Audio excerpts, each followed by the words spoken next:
இலங்கைக்கு போறதுக்காக பிரம்மநாயகத்தோட அழகிய நம்பி வீட்ல இருந்து புறப்படுறான். அவனோட அம்மாவும் தங்கை வள்ளியம்மையும் கலங்கின கண்களோட அவனுக்கு விடை கொடுக்குறாங்க. வழியில இட்லி கடை ஆச்சி வீட்டுக்கிட்ட வரும்போது அவனுடைய கண்கள் இயல்பா அங்க திரும்பி பார்க்குது. அங்க வாசல் பக்கத்துல பகவதியும் கோமுவும் நின்று ஏக்கத்தோட அவனை பார்த்தாங்க.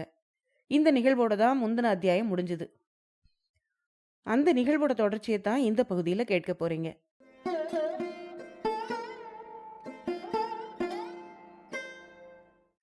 அனைவருக்கும் வணக்கம். நீங்கள் கேட்டுக்கொண்டிருப்பது கதை ரேடியோ தமிழ். திரு நா. பார்த்தசாரதி அவர்கள் எழுதிய 1960ஆம் ஆண்டு வெளிவந்த பிறந்த மண் எனும் நாவலை வாசிச்சுட்டு இருக்கோம். இதுவரைக்கும் 3 அத்தியாயங்களை கேட்டிருக்கீங்க. தொடர்ச்சியை இந்த பகுதியில் கேட்க போறீங்க. கதை ஆரம்பிக்கிறதுக்கு முன்னால சேனலுக்கு வந்திருக்கிற எல்லாருக்கும் என்னுடைய அன்பான வரவேற்புகள். இப்போ வாங்க கதைக்குள்ள போகலாம். அத்தியாயம் 4. கப்பல் புறப்படுகிறது. அந்த நாட்களில் வியாபாரத்துக்காக அல்லது பணம் தேடுறதுக்காக அக்கறை சீமைன்னு செல்லமாக சொல்லப்பட்ட இலங்கைக்கு போகிறது ரொம்ப எளிய செயலாக தான் இருந்தது. அந்த காலத்தில் பாஸ்போர்ட் விசா மாதிரி தொல்லைகள்லாம் கிடையாது. தூத்துக்குடியிலேருந்து மதுரைக்கு ரயில் ஏறுறது எவ்வளவு சுலபமோ அதே மாதிரி தான் கொழும்புக்கு கப்பல் ஏறுறதும் இருந்தது. ஆனாலும் கடலை கடந்து போகிறது அப்படிங்கிற ஒரு எண்ணம் உணர்ச்சியில் ஒரு திகைப்பை உண்டாக்கும். அது மறுக்க முடியாத உண்மை. பிரம்மநாயகமும் அழகிய நம்பியும் தூத்துக்குடிக்கு வந்து சேரும்போது மாலை 4 மணிக்கு மேலே ஆயிருந்தது. பஸ்ஸில் பிரயாணம் பண்ண கொஞ்ச நேரத்தில் அவர் பேசின பேச்சுகளும் பழகின விதமும் அவரை பற்றி நல்லா தெரிஞ்சுக்கிற வாய்ப்பை அழகிய நம்பிக்கை கொடுத்துருந்தது. பழுப்பா நீர்க்காவி ஏறின 4 முழ வேட்டியும் எப்போவோ தச்ச அரக்கை சட்டையும் கையில் ஒரு ஒட்டு போட்ட கொடையுமா அவர் விசுக்கு விசுக்குன்னு நடக்கிறது அவனுக்கு வேடிக்கையாக இருந்தது. காசு செலவழிக்கிறதுல சிக்கனமும் கட்டுப்பாடுமா இருக்கிற இந்த மனுஷர் ஒரு லட்சாதிபதினு சொன்னால் தெரியாதவங்க யாரும் சந்தேகப்படத்தான் செய்வாங்க. பிரம்மநாயகம் ஆளு குட்டையாக இருந்தாலும் முடுக்கி விடப்பட்ட ஒரு எந்திரத்தை போல வேகமாக நடந்தார். அவரோட கூட சேர்ந்து நடக்க அழகிய நம்பி தன்னுடைய இயல்பான நடையை விட வேகமாக நடக்க வேண்டியிருந்தது. நட ஒன்றில் மட்டும் இல்லை, எல்லா வகையிலையும் பிரம்மநாயகத்துக்கு பக்கத்தில் தன்னை மாதிரி ஒருத்தன் நடந்து போகிறது பொருத்தமில்லாததாக தான் அவனுக்கு தோணுச்சு. தூத்துக்குடி பஸ் நிலையத்தில் இறங்கி பெட்டி படுக்க மூட்டை முடிச்சுகளெல்லாம் 2 கூலிக்காரங்கிட்ட பேசி ஏற்றிக்கிட்டு துறைமுகத்தை நோக்கி போய்கிட்டு இருந்தாங்க அவங்க 2 பேரும். அழகிய நம்பிக்கை உடல் தளர்ந்து போயிருந்தது. நடையில் உற்சாகம் இல்லை. காலையில் 11 மணிக்கு புறப்படுறதுக்கு முன்னால் ஊரில் சாப்பிட்ட சாப்பாடு தான். பஸ் தூத்துக்குடி வந்து சேர்ற வரைக்கும் பச்சை தண்ணி கூட வாயில் ஊற்றிக்கல. பிரம்மநாயகம் படு அழுத்தமான பேர் வழியாக இருந்தார். சிக்கனத்தை கடைப்பிடிக்கிறதுல 2 வகை உண்டு. அனாவசியத்துக்காக செலவழிக்காமல் இருக்கிறது ஒரு வகை. அனாவசியத்துக்காக மட்டும் இல்லாமல் அவசியத்துக்காகவும் செலவழிக்காமல் இறுக்கி பிடிக்கிறது இன்னொரு வகை. பிரம்மநாயகம் அந்த 2வது வகையை சேர்ந்தவராக இருப்பார்னு தோணுச்சு அழகிய நம்பிக்கை. ஊர்ல இருந்து புறப்படும் போது பிரம்மநாயகத்துக்கும் சேர்த்து பணம் கொடுத்து அவன் தான் பஸ்ஸில் டிக்கெட் வாங்கியிருந்தான். முறைப்படி அவர் தான் அவனை வேலைக்கு கூட்டிகிட்டு போகிறாரு. அவனுக்கும் சேர்த்து அவர் தான் டிக்கெட் வாங்கியிருக்கணும். ஆனால் அவர் அப்படி செய்யாதது அவனுக்கு வியப்பாக இருந்தது. பஸ்ஸில் அவன் டிக்கெட் எடுத்த பிறகு, தம்பி எனக்கும் சேர்த்து டிக்கெட் எடுத்துட்டியா? அடடே என்ன கேட்டிருக்கலாமே அப்படின்னு மரியாதைக்காகவாவது உபசாரமாக அவர் ஒரு வார்த்தை சொல்லுவார்னு எதிர்பார்த்தான் அவன். ஆனால் அவர் அந்த பேச்சையே எடுக்கலை. அழகிய நம்பிக்கை பசி வயிற்ற கிழிச்சு. உடனே ஏதாவது ஹோட்டலில் நுழைஞ்சு சிற்றுண்டி சாப்பிடணும் போல இருந்தது அவனுக்கு. ஆனால் பிரம்மநாயகன் என்ன சொல்லுவாரோங்கிற தயக்கத்தினால அவன் பேசாமல் நடந்துக்கிட்டு இருந்தான். துறைமுகத்துக்கு போகிறதுக்குள்ளே அவராவது ஏதாவது ஒரு ஹோட்டலுக்கு அவனை கூட்டிகிட்டு போவாருங்கிற நினைப்பு அவனுக்கு இருந்தது. ஆனால் அது வீணாக போச்சு. துறைமுக வாசலில் சுங்கச்சாவடி அடைகிற வரைக்கும் பிரம்மநாயகம் சிற்றுண்டியை பற்றி பேசவே இல்லை. கூலிக்காரங்க ஜாமான்களை கீழே வச்சதும், தம்பி அழகு என்கிட்ட சில்லறையா இல்லை, இவங்களுக்கு ஆளு கேட்டேன்னா கூலி கொடுத்து அனுப்பு அப்படின்னு சொன்னார் பிரம்மநாயகம். அழகிய நம்பி ஒரு கணம் திகைச்சு போயிட்டான். பதில் பேசாமல் சட்டப்பைக்குள்ளே கை விட்டு 2 அரை ரூபாய் நாணயங்களை எடுத்து கூலிக்காரங்களுக்கு கொடுத்து அவங்கள அனுப்புனான். பஸ் கட்டணம் சும கூலி கொடுத்தது போக தங்கிட்ட மீதம் இருக்கிற ஆஸ்தியை எண்ணி பார்க்கணும்னு தோணுச்சு அவனுக்கு. சட்டப்பைக்குள்ளே துழாவி பார்த்தான். சில்லற காசுகளாக இருந்ததை எண்ணி பார்த்ததுல மொத்தம் 12.25 தேறிச்சு. பிரம்மநாயகத்திட்ட ஒரு வார்த்தை சொல்லிட்டு அப்படியே வெளியே இருக்கிற ஹோட்டலுக்கு போய் பசியை தணிச்சுக்கிட்டு வரலான்னு தோணுச்சு அவனுக்கு.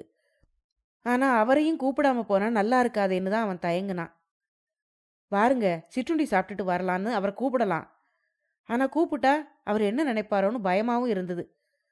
கேவலம் 12.25 நான் சில்லறைக்கு சொந்தக்காரன், 12 லட்சத்துக்கு அதிபதிய உரிமையோட காப்பி சாப்பிட கூப்பிடலாமா? ஒரு மட்டு மரியாதை இல்லாம போச்சேன்னு அவர் திட்டுவாரோன்னு பயமா இருந்தது அவனுக்கு. துறைமுகத்துல அது சுறுசுறுப்பான நேரம். 5:15 மணிக்கு கொழும்புக்கு புறப்பட வேண்டிய கப்பல் ஒரு பக்கமும், 4:30 மணிக்கு கொழும்புல இருந்து வந்த கப்பல் ஒரு புறமா நின்னுகிட்டு இருந்தது. ஏற்றுமதி இறக்குமதிக்காக அங்க நிறைய வியாபாரிகள் கூடியிருந்தாங்க. முத்து குளிக்கிறவங்க கூடியிருந்தாங்க. கப்பல்ல வந்து இறங்கி சுங்கச்சோதனையை முடிச்சுக்கிட்டு வர்ற பிரயாணிகள் இருந்தாங்க. அவங்களுடைய சுமைகளை தூக்கிட்டு போறதுக்கு கூலிக்காரங்க நிறைய இருந்தாங்க. கூடவே போலீஸ்காரங்க, துறைமுக அதிகாரிகள், இப்படி அந்த இடமே பெருங்கூட்டமா இருந்தது.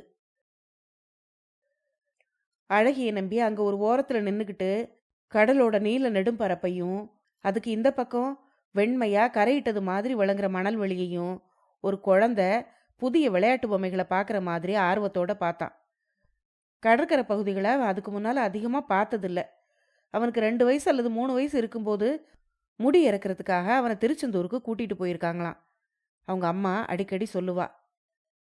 பிரம்மநாயகம் சுங்கச்சாவடிக்குள்ள நுழைஞ்சு அங்க இருந்த ஒரு அதிகாரி கிட்ட ஏதோ விசாரிச்சுக்கிட்டு இருந்தாரு.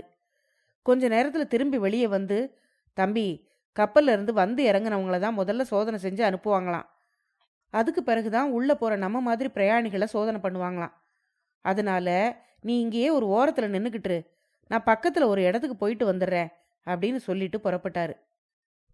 அவர்கிட்ட கொஞ்சம் பொறுங்க, நான் ஹோட்டல் வரைக்கும் போயிட்டு வந்துடுறேன் அப்படின்னு சொல்லணும்னு துடிச்சுது அழகிய நம்பியோட நாக்கு. ஆனா அவன் சொல்லல. அவனோட தலை அவனை அறியாமலே சம்மதம்னு சொல்ற மாதிரி அசைஞ்சிருச்சு. ஒரு பீப்பாய் உருண்டு போற மாதிரி விசுக்கு விசுக்குன்னு நடந்து போன பிரம்மநாயகம் எங்க போறாருன்னு அவனுக்கு புரியல. அவரையே பார்த்துக்கிட்டு நின்னா அழகிய நம்பி. அவர்கிட்ட அவன் எதுக்காக பயப்படணும் அவனுக்கே புரியல. அடுத்து அவர் வரும்போது சொல்லிடணும், துணிஞ்சே சொல்லிடணும் அப்படின்னு நினைச்சான். அவர் போறதையே பார்த்துக்கிட்டு இருந்த அவன் அவர் நுழைஞ்ச இடத்த பார்த்ததும் திடுக்கிட்டு போனான். துறைமுகத்து வாசல்ல வலது பக்கம் திரும்பி ஒரு ஹோட்டலுக்குள்ள நுழைஞ்சாரு பிரம்மநாயகம். பார்த்துக்கிட்டே நின்ன அழகிய நம்பிக்கை யாரோ உச்சந்தலையில ஓங்கி அடிச்ச மாதிரி இருந்தது. பக்கத்துல யாரோ ஒருத்தர் பார்த்துட்டு வரேன்னு பொய் சொல்லிட்டு பிரம்மநாயகம் ஹோட்டலுக்கு போறாரு. அவர் ஏன் நம்மகிட்ட இப்படி பொய் சொல்லணும்? அந்த ஒரு வினாடியில பிரம்மநாயகங்கிற பெரிய பணக்கார மனுஷர் ரொம்ப கேவலமானவரா இழிஞ்சவரா தெரிஞ்சாரு அவனுக்கு. அவனுடைய இளம் மனசு கொதிச்சுது. சேச்சே, இப்படியும் ஒரு மனுஷன் கஞ்சனா இருக்க முடியுமா? கூட வந்தவங்கிட்ட பொய் சொல்லிட்டு போய் தன்னோட வயித்தை நிரப்பிக்கணும்னு நினைக்கிறாரே அப்படின்னு நினைச்சப்போ அவனுடைய உணர்வு குமுறுச்சு. ஆனா அடுத்த கணமே அவனோட மனசு தானாவே ஆறுதல் தேடிச்சு. எப்படின்னா, 2 பேரும் ஒரே சமயத்துல ஹோட்டலுக்கு போனா சாமான்களை பார்த்துக்க ஆள் இல்லையேன்னு நினைச்சுதான் பிரம்மநாயகம் முதல்ல போயிருப்பாரு. திரும்பி வந்து தான்கிட்ட பணம் கொடுத்து தன்னை சாப்பிட அனுப்புவார்னு நினைச்சான் அவன். என்ன இருந்தாலும் நல்ல ஆராய்ச்சி பண்ணாம ஒரு மனுஷரை பத்தி நாமே தவறா நினைக்க கூடாது அப்படின்னு தனக்கு தானே பொறுமையை ஏற்படுத்திக்கிட்டான் அழகிய நம்பி. மீன் வாடை, கடல் தண்ணீரோட மொட நாத்தம் எல்லாத்தையும் சகிச்சுக்கிட்டு அங்கேயே நின்னுகிட்டு இருந்தான் அவன். அவனோட கண்கள் ஹோட்டலோட வாசலையே பார்த்துக்கிட்டு இருந்தது. 1/2 மணி நேரத்துக்கு பிறகு ஏப்பம் விட்டுக்கிட்டே வாயில வெத்தலை சிவப்போட ஹோட்டல்ல இருந்து வெளியேறி பிரம்மநாயகம் வந்தாரு. அவருக்கு தெரியற மாதிரி நேருக்கு நேர் அவர் வர்ற திசையை எதிர்பார்த்துக்கிட்டு இருந்த அழகிய நம்பி அவர் ஏதாவது நினைச்சுக்க போறாரேன்னு பார்வையை வேறு பக்கம் திருப்பினான். வேகமா வந்த பிரம்மநாயகம் வரும்போதே அவசரப்படுத்திக்கிட்டு வந்தாரு. தம்பி, நேரம் ஆயிருச்சு. கப்பல் புறப்படுறதுக்கு இன்னும் 3/4 மணி நேரம்தான் இருக்கு. வா, ஜாமான்களை ஆளுக்கு கொஞ்சமா தூக்கிக்குவோம். உள்ள சுங்கச்சோதனை முடிகிறதுக்கு 1/4 மணி நேரம் ஆயிரும் அப்படின்னு சொல்லிக்கிட்டே வேகமா வந்தாரு. அப்பதான் பிரம்மநாயகத்தோட உண்மையான உருவம் அழகிய நம்பிக்கை புரிஞ்சுது. அவனோட மனசு ஏமாந்து போச்சு. அவன் பிடிச்சிருக்கிற கிளை பலமில்லாத முருங்கை கிளைன்னு தோணுச்சு அவனுக்கு. அடுத்த கணமே, சீ, நீயும் ஒரு மனுஷனா அப்படின்னு கேட்டுட்டு பிரம்மநாயகத்தோட முகத்துல காரி துப்பணும் போல இருந்தது. அப்படி துப்பிட்டு ஊருக்கு திரும்பி போய் மூட்டை தூக்கியாவது பொழைக்கலான்னு நினைச்சான் அவன். ஆனா அந்த நினைப்பெல்லாம் ஒரு கணம்தான். அடுத்த கணமே காரியவாதியா மாறி எச்சரிக்கையான சராசரி மனிதனை போல மாறி போனான் அழகிய நம்பி. எந்த மனுஷர்கிட்ட நாம ஒப்படைக்கப்பட்டிருக்கோமோ அவரை ஆரம்பத்திலேயே பகைச்சிக்கிறது அர்த்தம் இல்லை. எல்லாருக்கும் பொறுமை ரொம்ப அவசியம், அதுலயும் அழகிய நம்பிக்கை ரொம்ப அவசியம் அப்படின்னு நினைச்சுக்கிட்டான் அவன். பசியை பொறுத்துக்கிட்டு அவர் கூட நடந்தான் அவன். மூட்டை முடிச்சுகளோட அவரை பின்பற்றி சுங்கச்சாவடிக்குள்ள நுழைஞ்சான். அந்த நேரத்துல வயிற்று பசி, மனம், மானம் எல்லாத்தையும் விட வாழ்க்கை அவனுக்கு பெருசா தோணுச்சு. சுங்கச்சாவடியில அவர்களுடைய சாமான்களை பரிசோதிக்கிறதுக்கு அதிக நேரம் ஆகல. 1/4 மணி நேரத்துல ஏதோ பார்த்தோம் அப்படின்னு பேர் பண்ற மாதிரி பரிசோதனை பண்ணிட்டு அவங்க 2 பேரையும் கப்பலுக்கு போக அனுமதிச்சாங்க. சுங்க இலாக்கால வேலை பார்க்குற பலருக்கு பிரம்மநாயகத்தை நல்லா தெரிஞ்சிருந்தது. சிலர் அவரை பார்த்ததும் புன்னகை செய்தாங்க. இன்னும் சிலர் வணக்கம் சொன்னாங்க. வேறு சிலர் ஒரு தினுசா தலையை அசைச்சாங்க. ஒவ்வொன்றிலையும் ஒவ்வொரு விதமான அர்த்தமும் குறிப்பும் இருக்கிற மாதிரியே அழகிய நம்பிக்கை தோணுச்சு. கப்பலுக்கான டிக்கெட்டுகளை ஏற்கனவே பிரம்மநாயகம் வாங்கியிருந்தாரு. சாமான்கள் எல்லாம் ஏற்றப்பட்ட பிறகு பிரம்மநாயகமும் அழகிய நம்பியும் கப்பலில் ஏறிக்கிட்டாங்க. அன்னைக்கு கொழும்பு கப்பலில் அதிக கூட்டம் இல்லை. ஆண்களும் பெண்களுமா தேயிலை தோட்டத்துக்குன்னு கங்காணியால் கூட்டிட்டு போகப்படுற ஒரு சின்ன கூலி கூட்டம் இருந்தது. அவங்களோட பட்டு கவுன் போட்ட ஆங்கிலோ இந்திய பெண்மணிகளும் இருந்தாங்க. அதை தவிர இன்னும் சிலர் இருந்தாங்க.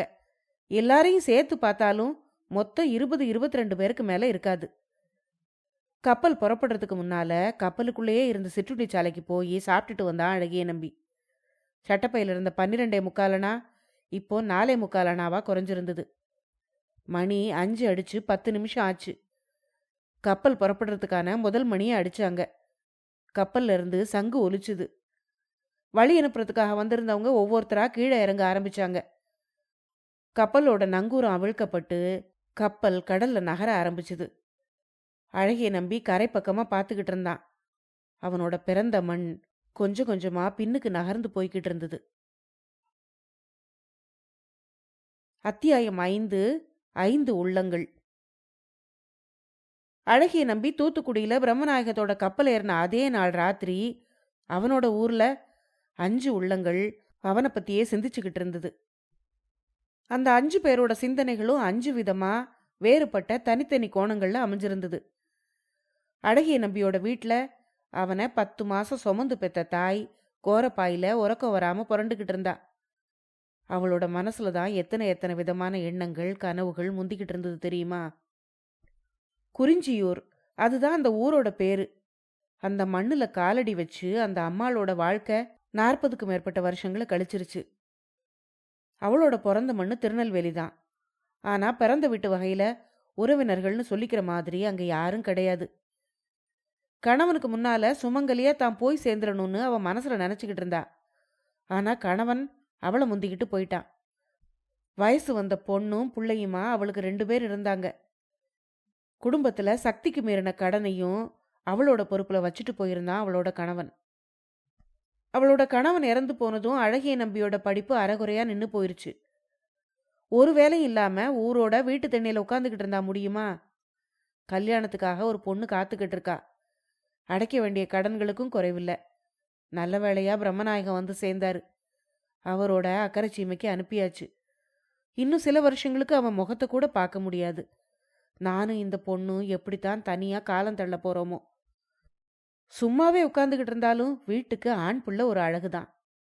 அவன் போய் அரை நாள் கூட இன்னும் முழுசா கழியல. அதுக்குள்ளேயே வீடு வெறிச்சுன்னு ஆயிருச்சே. வீடு முழுசு நிறைஞ்சிருந்த கலகலப்பான பொருள் ஒன்று திடீர்னு இல்லாமலோ காணாமலோ போயிட்ட மாதிரி அவன் மனசுல ஒரு உணர்ச்சி ஏற்பட்டது. இன்னைக்கே இப்படி இருக்கே, இன்னும் எத்தனை நாட்கள், எத்தனை மாசங்கள், எத்தனை வருஷங்கள் அவனை பார்க்காம நம்ம எப்படி இருக்க போறோமோ தெரியலையே. அவன் சம்பாதிச்சு உருப்பட வேண்டிய குடும்பம் இது.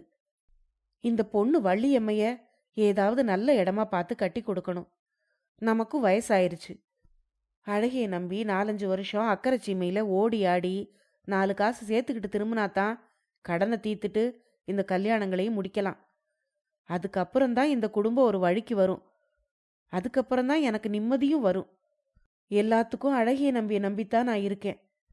அவனால் ஆளாக வேண்டிய குடும்பம் இது. பிரம்மநாயகம் கொஞ்சம் முன்கோபக்காரர். கட்டும் சட்டுமா சிக்கனமா இருக்கிறவரு. கண்டிப்புக்காரர் கூட. இவன் அந்த மனுஷர்கிட்ட எப்படி பழக போறானோ தெரியல. 2 பேருக்கும் இடையில ஏதாவது மனமுறிவு ஏற்பட்டு கோவிச்சுக்கிட்டு ஓடி வந்துடாம இருக்கணும். இவன் விவரம் தெரிஞ்ச புள்ளதான். அப்படியெல்லாம் வம்புக்கு போய் காரியத்தை கெடுத்துக்கிறவன் இல்லை. குடும்ப கஷ்டம் தெரிஞ்சவன். அடக்க ஒடுக்கமா நடந்துக்கிட்டு சிந்தாம சிதறாம முன்னுக்கு வந்துருவான். பார்க்கலாம், எல்லாம் போக போகத்தானே தெரியும். உடல்ல லேசா உறுத்துற கோரப்பாயில புரண்டு படுத்துக்கிட்டே பெருமூச்சு விட்டா அழகிய நம்பியோட அம்மா. அவளுக்கு உறக்கம் வரல. திரும்ப திரும்ப மகனை பத்தின நினைவுகளே வந்துகிட்டு இருந்தது. பாவம், 11 மணிக்கு சாப்பிட்டுட்டு போனது. 2ஆம் வேளைக்கு எங்க சாப்பிட்டானோ? கப்பல்ல ஏதாவது சாப்பாடு கிடைக்குமோ கிடைக்காதோ? இந்த பிரம்மநாயகம் திடுதிடுன்னு வந்து குதிக்க போறாருன்னு நான் கண்டேனா? இல்லைன்னா ஆறாமற ஏதாவது பலகாரம் கட்டி கொடுத்து அனுப்பியிருக்கலாம். இத்தனை நேரத்துக்கு கப்பல் அவன் போய்கிட்டு இருப்பான். புதுசா போறவங்களுக்கு கப்பலோட ஆட்டம் ஒத்துக்காம வயித்த கொமட்டி வாந்தி வரும்னு சொல்லுவாங்க. இவன் ஏதாவது வாந்தி எடுத்து கஷ்டப்படுறானோ என்னவோ. சௌக்கியமா வந்து சேர்ந்தேன்னு இவன் கைப்பட ஒரு கடிதம் வந்து சேர்ந்தாதான் எனக்கு நிம்மதி வரும். இப்படிப்பட்ட சிந்தனைகளோட அந்த தாயோட பெருமூச்சும் ராத்திரியும் வளர்ந்துகிட்டே இருந்தது. அதுக்கு முடிவுதான் ஏது? அம்மாவுக்கு பக்கத்துல அழகான பூங்கொடிய போல ஆழ்ந்து தூங்கிக்கிட்டு இருந்தா அழகிய நம்பியோட தங்கை வள்ளியம்மை. தூக்கத்துல அவ சிரிச்சுக்கிட்டு இருந்தா. அண்ணனோட எதிர்காலத்தை பத்தி அவ ஏதோ இன்பமான கனவு கண்டுகிட்டு இருக்கா போல இருக்கு. அழகிய நம்பி கொழும்புல இருந்து பெரும் பணக்காரனா திரும்பி வர்றான். வள்ளியம்மைக்கு பட்டுப்புடவைகளும் துணிமணிகளும் நகைகளும் வாங்கி குவிக்கிறான். தங்கைய மடியில தூக்கி வச்சு கொஞ்சாத குறையா கொண்டாடுறான். ஊரெல்லாம் அவனோட பெருமையத்தான் பேசுது. குடும்ப கடன்களெல்லாம் அவன் அடைச்சிட்டான். பழைய காலத்தை போல சின்னதா இருந்த மச்சு வீட்டை இப்ப பெரிய மாடி வீடாக்கிட்டான்.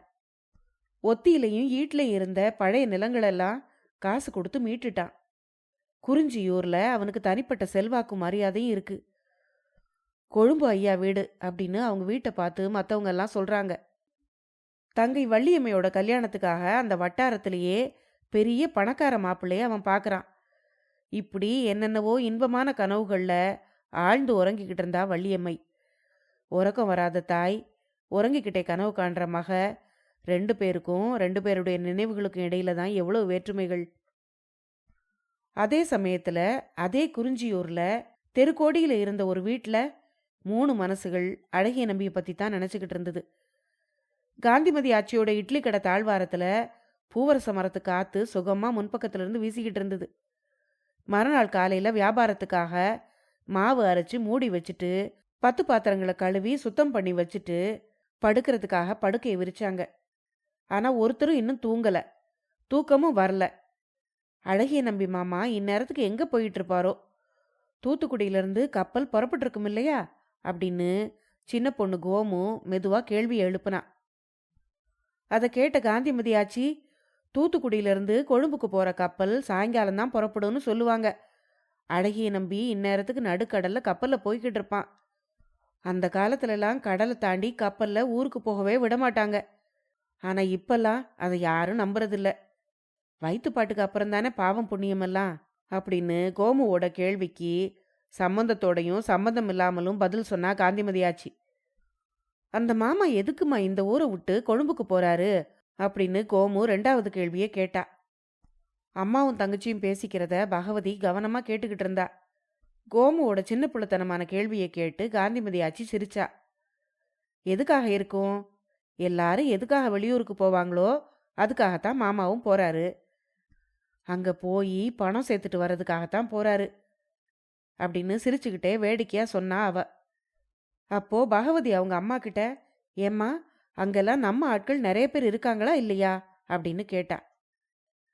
இல்லாம என்னடி, மஞ்ச கடுதாசி கொடுத்து ஏழையா போனவன் எல்லாம் 4 காசு சேர்க்க அக்கறை சீமைக்கு தானே போறான் அப்படின்னு அவங்க அம்மா சொன்னதும், இல்ல இங்கிருந்து போறவங்களுக்கு அந்த ஊரும் அந்த சூழ்நிலையும் ஒத்துக்குமோ என்னமோ, நோய் நொடி வராம இருக்கணுமே அதுதான் கேட்டேன் அப்படின்னு சொன்னா பகவதி.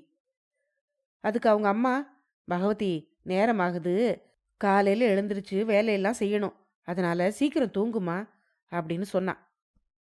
அப்ப கோமு, அம்மா காலையில அந்த மாமா மட்டும் வந்திருக்கலன்னா அக்கா பாடு திண்டாட்டமா ஆயிருக்கும். அவர் எவ்வளவு துணிச்சலா தண்ணிக்குள்ள குதிச்சு அக்காவை கரைக்கு கொண்டு வந்தார் தெரியுமா அப்படின்னு மாமாவோட பெருமையை அளக்க தொடங்கிட்டா. அதுக்கு அவங்க அம்மா, இன்னைக்கு நடந்தது சரி, கடவுள் புண்ணியத்துல அழகிய நம்பி வந்து காப்பாத்திட்டான். ஆனா இனிமே நீங்க இந்த மாதிரி விடிஞ்சது விடியாததுமா எழுந்திருச்சு தனியா குளத்துக்கு போகக்கூடாது. குளம் வெள்ளத்தால கரை தெரியாம நிரம்பி கிடக்குது, அப்படின்னு 2 பேருக்கும் சொல்ற மாதிரி எச்சரிக்கை பண்ணா ஆச்சி. ஆச்சி, பகவதி, கோமு 3 பேரும் தூங்குறதுக்கு முயற்சி பண்ற நோக்கத்தோட கண்களை மூடினாங்க. மூடின கண்களுக்கு முன்னால அழகிய நம்பியோட முகம்தான் தெரிஞ்சுது. இந்த வயசுல இந்த ஊர்ல எத்தனையோ வெடலை பசங்க இருக்காங்க. படிச்சு முட்டாளானவங்க சிலரு, படிக்காமலே முட்டாளா இருக்கிறவங்க சிலரு, ஒவ்வொருத்தனும் ஒவ்வொரு வகையில கெட்டு போய்கிட்டு இருக்கான். ஆனா இந்த புள்ள அழகிய நம்பி எவ்வளவு கண்ணியமா எவ்வளவு நாணயமா இருக்கான். தங்கமான பையன், சத்தம் போட்டு கூட பேச மாட்டான். பெரியவங்கன்னா ஒரு மரியாதை உண்டு. அப்படி இல்லைன்னா வழியோடு போய்கிட்டு இருந்தவன் கோமுவோட கூச்சலை கேட்டு குளத்துல விழுந்த பொண்ணை காப்பாத்துவானா? அதுதான் போகட்டும், கொழும்புக்கு போறவன் என்ன பணிவா வீடு தேடி வந்து சொல்லிக்கிட்டு போறான்.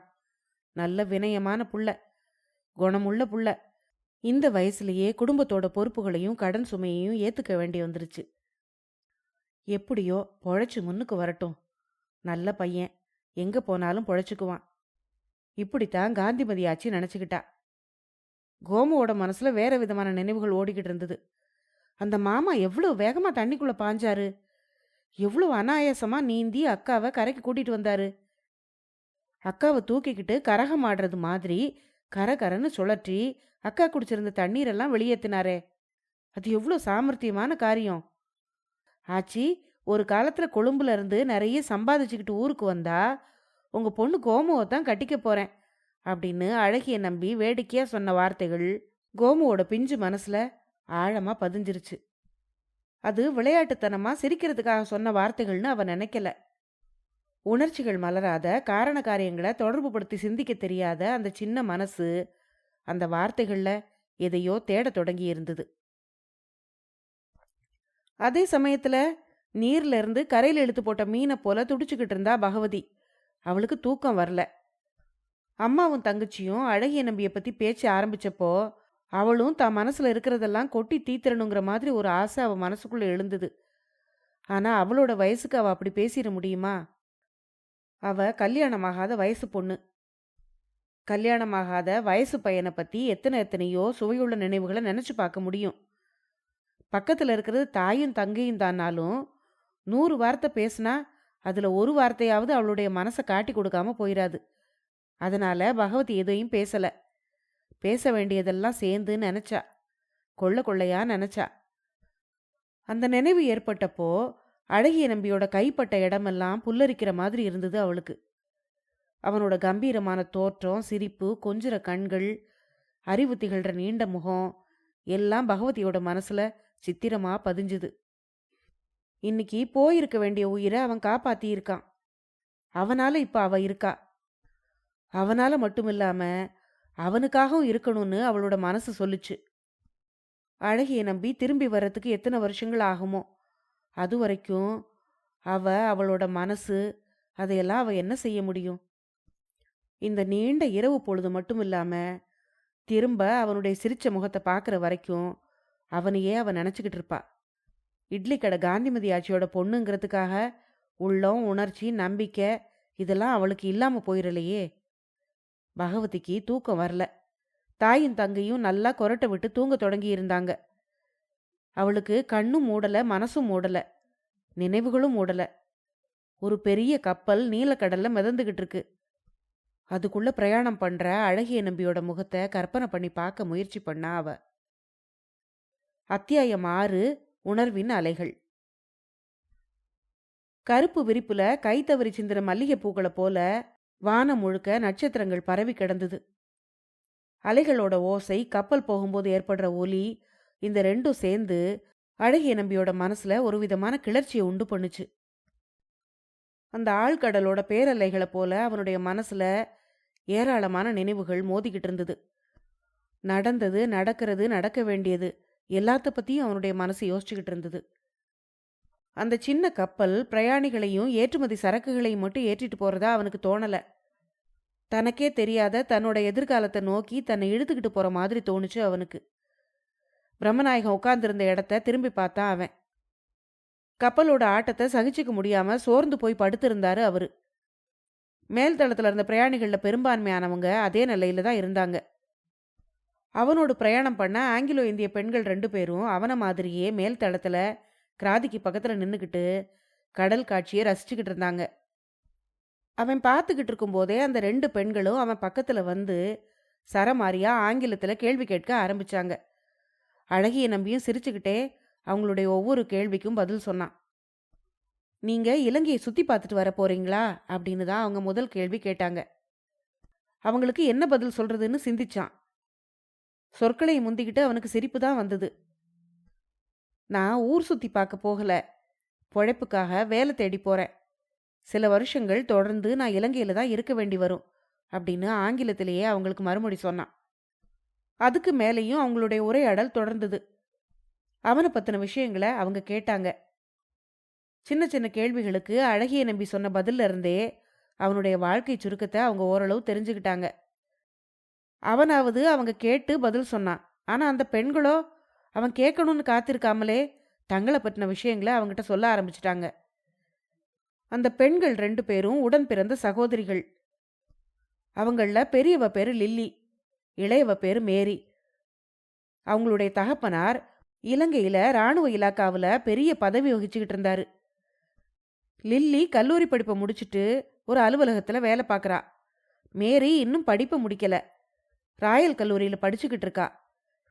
கிறிஸ்துமஸ் விடுமுறைக்காக இந்தியாவை சுத்தி பார்க்க வந்தவங்க அப்போ ஊர் திரும்பிக்கிட்டு இருந்தாங்க. 2 பேருக்குமே திருமணம் ஆகல. இதை தான் அவங்க பேசுனதுல இருந்து அவன் தெரிஞ்சுக்கிட்டான். அவனோட பேரை லில்லிக்கு சரியா சொல்ல முடியல. மிஸ்டர் அலக் நம்பி அப்படின்னு சொல்லி திணறின அவ, உங்களை நான் முழு பேரும் சொல்லி கூப்பிட முடியாது, எனக்கு சொல்ல வரல, என்னை மன்னிச்சிருங்க, நம்பின்னு மட்டுமே சொல்லி கூப்பிடுறேன் அப்படின்னு சொன்னான். உங்களுக்கு எப்படி சொல்ல வருதோ அப்படியே சொல்லி கூப்பிடலாம் அப்படின்னு சிரிச்சுக்கிட்டே சொன்னான் அழகிய நம்பி. அழகிய நம்பியோ அந்த 2 பெண்களோ அவர் தங்களை கூர்ந்து பார்க்கறதையும் கவனிக்கல. பேச்சும் சிரிப்புமா தங்களை மறந்திருந்தாங்க அவங்க. உயர்நிலை பள்ளியில் படிக்கும்போதே நல்ல ஆங்கிலத்தில் பேச பழகி இருந்தான் அழகிய நம்பி. கல்லூரி நாட்களில் அந்த பழக்கம் நல்லா பண்பட்டு இருந்தது. கப்பலோட ஆட்டம், நட்சத்திரங்களோட அழகு, இப்படி எதையெல்லாமோ பேசி சிரிச்சுக்கிட்டு இருந்தாங்க அந்த 3 பேரும். அதை பார்த்து பிரம்மநாயகம் பிரமிச்சு போனாரு. ஏதேது பையன் பெரிய ஆளா இருப்பான் போல இருக்கே, இங்கிலீஷ்ல சரமாரியா பொழியிறானே, பலசரக்கு கடையில கணக்கு பிள்ளையா உட்காந்து அடங்கி ஒடுங்கி காலம் தள்ளுவானா இவன், ஒருவேளை நம்ம கையை மீறி போயிருவானோ, தமிழ்ல சரியா கையெழுத்து போடுற அளவுக்கு கூட அறிவில்லாத ஒரு பணக்காரர் தாங்கிட்ட வேலைக்கு வர பையனோட அறிவை எண்ணி ஆச்சரியப்பட்டதுல வியப்பு ஒண்ணும் இல்ல. அப்போ கப்பல்ல உணவு சாப்பிட்ற நேரம் வந்தது. இன்னைக்கு இந்த கப்பல்ல உங்களை சந்திச்சதை எங்க பாக்கியமா நினைக்கிறோம். இப்போ நீங்க எங்க கூட சாப்பிட்றதுக்கு வரணும் அப்படின்னு லில்லியும் மேரியும் அவங்கிட்ட ரொம்ப கெஞ்சினாங்க. திடீர்னு கிடைச்ச உரிமையும் அன்பையும் கண்டு அழகிய நம்பி திக்குமுக்காடி போனான். பிரம்மநாயகம் என்ன நினைச்சுக்குவாரோன்னு தயங்கி அவரோட பக்கமா பார்த்தான் அவன். அப்போதான் அவர் ரொம்ப நேரமா தங்களையே பார்த்துக்கிட்டு இருக்கிறத பார்த்ததும் அவனுக்கு என்னவோ போல இருந்தது. லில்லிக்கிட்டையும் மேரிக்கிட்டையும் சரின்னு சொல்றதா மாட்டேன்னு சொல்றதா அப்படின்னு தயக்கத்தோடு அவங்கள பார்த்தான் அவன். அவங்க 2 பேரும் வருத்தப்படுற மாதிரி ஒரு பதிலை சொல்ல அவன் விரும்பல. அதனால ரொம்ப பக்குவமா, தயவு செய்து நீங்க 2 பேரும் என்னை மன்னிக்கணும், நான் அந்த மனிதரோட புறப்பட்டு வந்திருக்கேன், அவரை தனியா விட்டுட்டு உங்க கூட வந்து சாப்பிட்டா அவர் வித்தியாசமா நினைச்சுக்குவாரு அப்படின்னு ஆங்கிலத்தில் சொன்னான் அவன். அதை கேட்டு அந்த 2 பெண்களும் கலகலன்னு சிரிச்சாங்க. ஓ, இதுக்கு தான் நடுங்குறீங்களா, அவரையும் நம்ம கூட சாப்பிட்றதுக்கு கூட்டிட்டு போயிட்டா போகுது அப்படின்னு சொல்லிக்கிட்டே மேரி பிரம்மநாயகத்தை கூப்பிடுறதுக்காக அவர் உட்கார்ந்திருந்த இடத்த நோக்கி போனான். திடீர்னு தன் பக்கத்துல வந்த வெள்ளைக்கார பொண்ணு ஆங்கிலத்துல ஏதோ சொல்லவே பிரம்மநாயகத்துக்கு ஒன்றும் புரியல.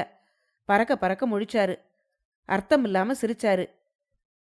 அப்போ தளத்தோட ஓரத்துல லில்லியோட நின்றுகிட்டு இருந்த அழகிய நம்பி மெதுவா அவர் பக்கத்துல வந்தான். மேரி என்ன சொல்றாங்கிறத அவருக்கு தமிழ்ல விளக்கி சொன்னான். அவங்க சாப்பிட கூப்பிடுறாங்கன்னு அவன் சொன்னதும் பிரம்மநாயகம் லேசா முகத்தை சுழிச்சாரு. பிரம்மநாயகத்தை போன்ற ஒரு மனிதர் அந்த சூழ்நிலையில நாகரிகமா நடந்துக்குவாருங்கிற நம்பிக்கை அவனுக்கு இல்ல.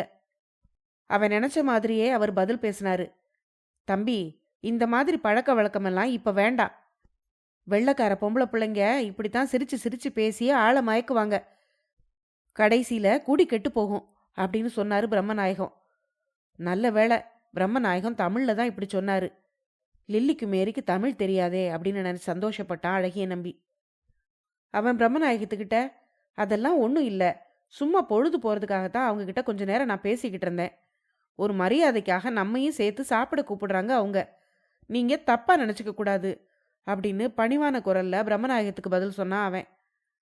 அதுக்கு அவரு, அவங்க வெள்ளைக்கார பொண்ணுங்க, மாமிச உணவு தான் சாப்பிடுவாங்க. கூப்பிடுறாங்களேன்னு மரியாதையை பார்த்தா நாமும் மாமிசம் சாப்பிட முடியுமா அப்படின்னு கோபத்துல சொன்னாரு பிரம்மநாயகம்.